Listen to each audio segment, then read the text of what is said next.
Est-ce que c'est mieux de manifester sa personne spécifique en premier ou est-ce qu'il est préférable de d'abord travailler son self-concept? Bonjour cher créateur, moi c'est Maxence et je te souhaite la bienvenue dans cette vidéo.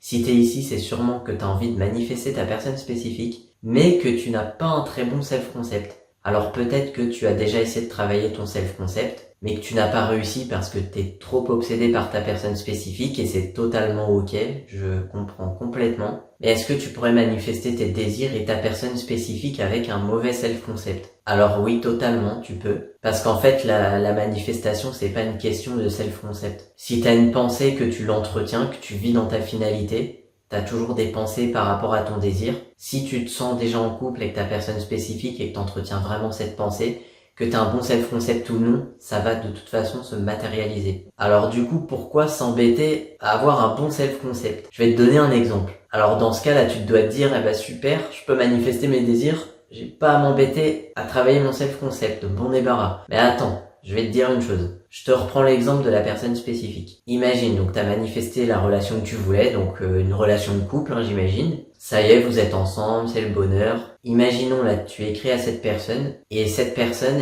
cette fois-ci, elle met du temps à te répondre. Avec un mauvais self-concept, tu vas avoir tendance à avoir des pensées comme ça. Mince, est-ce que cette personne m'a oublié? Est-ce que je lui plais déjà plus? Ça se trouve, il a rencontré une autre femme ou un autre homme en fonction de votre situation. Enfin, vous allez vous faire les scénarios les plus catastrophiques possibles parce que vous serez toujours conditionné à penser comme ça. Parce que vous n'aurez pas travaillé sur vous. Et là, vous allez commencer à entretenir des pensées comme ça. Et ce qui va se passer, c'est que votre manifestation, elle va partir aussi vite que vous l'avez manifestée. Alors qu'avec un bon self-concept, une situation pareille où votre personne met du temps à vous répondre, vous allez plus vous dire ah bah ça se trouve cette personne elle est très occupée, elle a pas encore vu mon message, ou ça se trouve son téléphone n'a plus de batterie, mais cette personne elle est peut-être en train de stresser à l'idée qu'elle peut pas me répondre et que du coup je vais m'inquiéter. Ou si ça se trouve vous allez même pas y penser, vous allez continuer votre vie et puis c'est pas grave quoi. Donc pour vous répondre, oui, c'est hyper important de travailler son self-concept. En fait, c'est la base. C'est vraiment le truc qu'on devrait travailler en premier. C'est le truc qui va faire que tu vas réussir à garder tes manifestations. Mais là maintenant tu dois te demander, ah ouais mais comment je travaille mon self-concept alors que je suis obsédé par ma personne spécifique? J'arrive pas à me recentrer sur moi. J'ai toujours ma personne spécifique dans ma tête, je suis trop amoureux, je veux trop être avec cette personne, j'arrive pas à me recentrer sur moi. Ou bon d'accord, j'ai un coup de motivation, je vais bosser mon self-concept, comme ça ma personne spécifique va revenir. Alors, on peut avoir tendance à faire cette erreur, et moi je l'ai faite aussi, vouloir travailler son self-concept dans le but de faire revenir sa personne spécifique. Alors non, le self-concept, on le travaille pour soi. Mais je comprends complètement que dans cette situation, c'est très compliqué de bosser son self-concept. Alors il y en a qui l'ont fait, qui ont réussi vraiment à se recentrer sur eux, à faire des affirmations sur eux. Je suis la priorité, je suis le plus beau, je suis la plus belle, tout le monde m'aime, etc., etc., quoi. Affirmation, visualisation, enfin chacun a sa méthode, quoi. Alors moi, des années en arrière, quand j'ai essayé de manifester une autre respect, une relation amoureuse, quand j'ai découvert toutes ces notions de self-concept, c'est pareil, j'ai essayé de me recentrer sur moi. Mais en même temps, j'étais obsédé par cette personne. Alors il y a des fois, déjà je me focusais trop sur la 3D, et puis quand j'avais un coup de motivation, voilà, j'étais, je me répétais quelques affirmations, et encore, ça rentrait pas dans ma tête, j'avais tendance à vite abandonner. C'est compliqué en fait.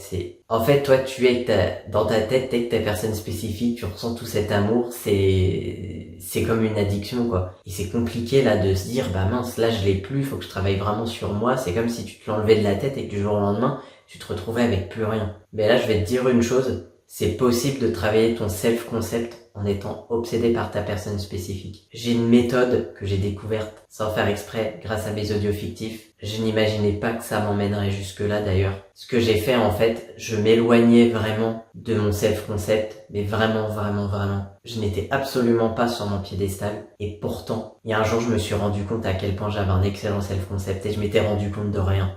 Et j'avais pris du plaisir en plus à venir jusqu'à là quoi, jusqu'à ce chemin, jusqu'à ce but. Je ne savais même pas que ça allait me conduire là. Je vais pas parler de ça dans cette vidéo, je le consacre pour la prochaine vidéo à savoir comment travailler son self-concept tout en étant obsédé par ta personne spécifique. Donc je t'invite à t'abonner à la chaîne si tu veux pas louper cette prochaine vidéo. Je vais vraiment te dévoiler comment travailler ton self-concept en prenant du plaisir et en étant en même temps obsédé par ta personne spécifique. Tu risques vraiment de tomber de ta chaise quand tu vas apprendre ça. Juste avant de quitter la vidéo, je t'invite à rejoindre le groupe Facebook parce que justement, je cherche à tester sur quelques personnes ma technique des audios fictifs qui a été vraiment incroyable sur moi. J'ai testé tellement de méthodes en loi de l'attraction, j'ai tellement abandonné de nombreuses fois et là grâce à ces audios fictifs, c'est incroyable.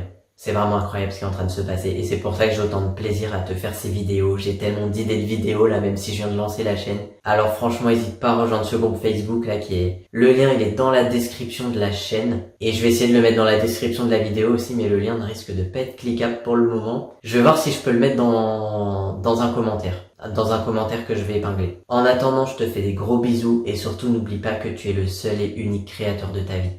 À bientôt dans une prochaine vidéo.